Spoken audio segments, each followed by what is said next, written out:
Hi everyone, this is the gas walkthrough for April 15th. I'm Philip Newman. Today I'm solving Detection Sudoku by Bill Murphy. We have normal Sudoku rules, 1 to 9 in each row, column, and 3x3 box. This rule set I am certain we have done before because I remember solving one of these, but it may have been a while. We have some arrows in the grid, and digits in the cells that contain arrows, such as this one here, must appear at least once more in the direction that the arrow points. So 1 must appear in one of these cells. You can see all the arrows that are diagonal. That's a requirement in this variant, at least for normal Sudoku rules otherwise. That's pointing in a row or column, we can't repeat digits. But those are the rules. Not all arrows are given. There could be some more. In fact, I'm almost certain there are several more that could be in the grid, but this is enough to solve the puzzle. So let's start up here. We have 3 arrows in this box, all on the same diagonal. And 2 of the digits are 1 and 2. They can't repeat in the box, so they must go in one of these cells, but we already have a 4, so we must have a 1-2 pair in the remaining cells. And looking back in this box, what can this be? It can't be 1 or 2 because those are already in the box, so it must be the 4. That's the only other digit that it sees. And we can do the same thing here. 3, 4 must go in these cells, and then this 6 is the only remaining digit. 5, 6 must go in these cells, and this must be the 8 right here. And then 7, 8, and this must be the 2. And now those digits that we placed on the arrows are going to resolve our pairs. So that 4 resolves 3, 4, 2 resolves 1, 2, the 6 resolves 5, 6, and the 8 resolves 7, 8. So that's most of the arrows done. This digit is pointing at these cells. It can't be whatever is here because we can't repeat in the box, so it must be 5 or 4. Those are the only digits along the diagonal. This one could be 1, 6, or 8. It can't be this digit. There's a 6 in the column though, so this is 1 or 8, and the row actually. I don't think we can resolve those immediately though. And then these arrows right now are pointing at empty space, so we'll narrow those down later. Actually, we might be able to narrow them down a little bit now. In this box, we need 3, 5, 6, 9. I'll go ahead and fill those in. This cell can't be 3 or 5. So in fact, the arrow is 6 or 9.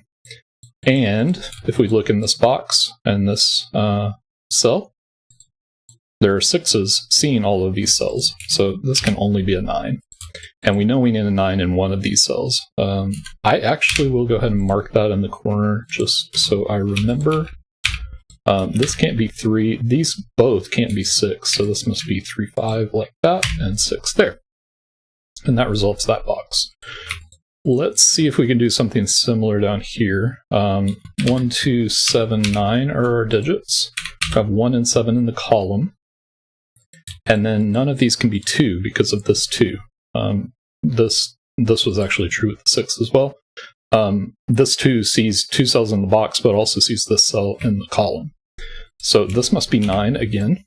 So we need a 9 in one of these cells. Neither of these can be 2, so this is the 2, and then the 7 resolves 1 and 7.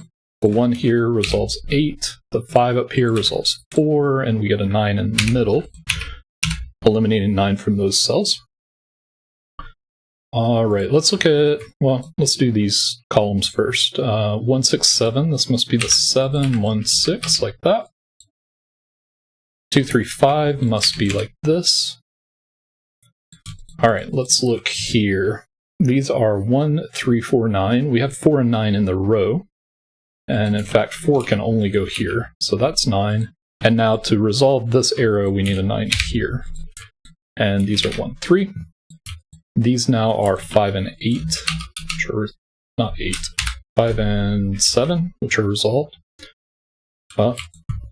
I take that back. I was resolving them on the basis of the 8. This can't be 9, so this must be the 9 on the arrow and here. And then this is the 8. if I can scan correctly. All right, this row needs 1, 2, 4, 6. So 2, 4 there. 1, 2 there. 1, 2 there. So that gives us a pair. That's a 4. That's a 6. It's actually the only place for 6 in the row. Let's look at this row then. I have 1, 2, 5, 8. I see a 2 and a 5 here, so that's 1 or 8. There's a 2 here. 5 and 8 here, so that's a 1, 2. We could mark 1, 2, 5. Don't think that's resolved yet. Let's look at this column. These are the prime digits, 2, 3, 5, 7. So this is 2 or 7. This is 2 or 3. And this is 3, 5, 7, not resolved. I can't imagine this is going to be more useful right now. It does see 1, 3, 8 in the row, 2, 4, 5, 9 in the column, so this is 6, 7.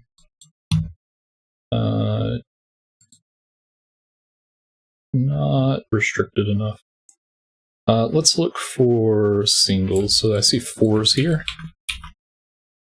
4s, 8s are done. Let's look at all the 8s actually. 8's in one of these, and one of these. That's not resolved. I know we have a lot of 6s. 6s down here. 6 in this box. Can't go in these cells or these from these 6s. This is the 6. And now in this box, with that 6 as well, 6 has to go there. This is not 7, so 7 in this column must go here. This is 3 or 8. This is 1 or 3. The 3 at the top, so I'm missing that. 3 or 8 here as well. That's going to make that 2, 7, 5, and 7 resolved. 3 there. The 1 here resolves 2.